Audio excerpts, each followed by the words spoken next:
नौकरी उनको मिलती है जिनकी जेब में गांधी हो या ना हो और दिल में आंधी हमेशा मैं बोलता हूँ।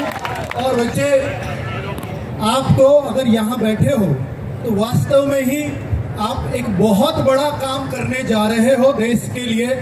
शायद हम अपने घरों में शांति से सो पाते हैं तो वो आप ही उसकी वजह होंगे, और वाकई में हम ही नहीं, ये पूरा देश आपका कर्जवान होगा जिस दिन आप उसे ज्वाइन कर लेंगे। तो ये बात हमेशा याद रखना कि आप उस तिरंगे के सम्मान में हमेशा उस नौकरी को कर रहे हो।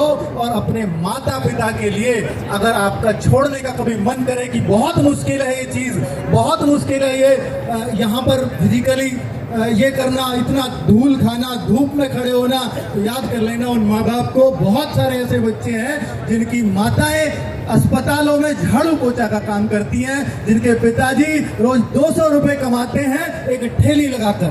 तो उन माता पिता के आंखों के आंसुओं को उस टाइम याद कर लेना अगर कभी छोड़ने का मन करे तो, क्योंकि यहाँ पर बहुत मुश्किलों से पहुंचा जाता है। और बहुत अभिमान करो अपने ऊपर, क्योंकि तुम अंग हो चुके हो खाकी वर्दी।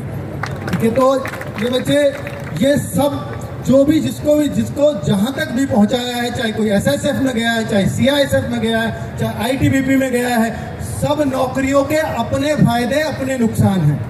ये मत सोचना कि एसएसएफ वाला ही सबसे अच्छा है या रैंक 1 वाला एक बहुत बढ़िया जॉब करेगा, बस उसने रैंक 1 ली है इसलिए सम्मान दिया। कभी आपके मन में ये आ जाए सर जॉब तो हम भी वही करेंगे।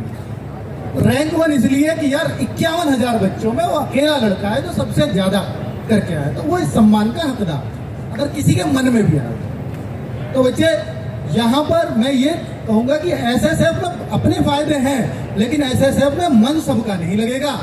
कि जो लोग वास्तव में दिल में जिनके में जुनून जागता है ना देश के लिए, एसएससी जीडी की वर्दी वो पहनता है जिसके खून में, बताओ जल्दी से,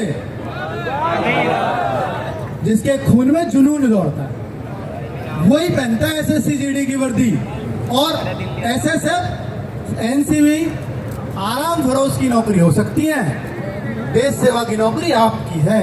सीआईएसएफ की है, आईटीबीपी की है, असम राइफल की है, बीएसएफ की है, सीआरपीएफ की है, यह देश सेवा की नौकरी है।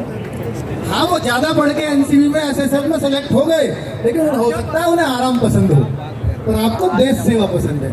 ठीक है, चलिए अब मैं उन गुरुओं का सम्मान करना चाहूंगा कि जो इस मुकाम तक आपको जिन्होंने पहुंचाया है।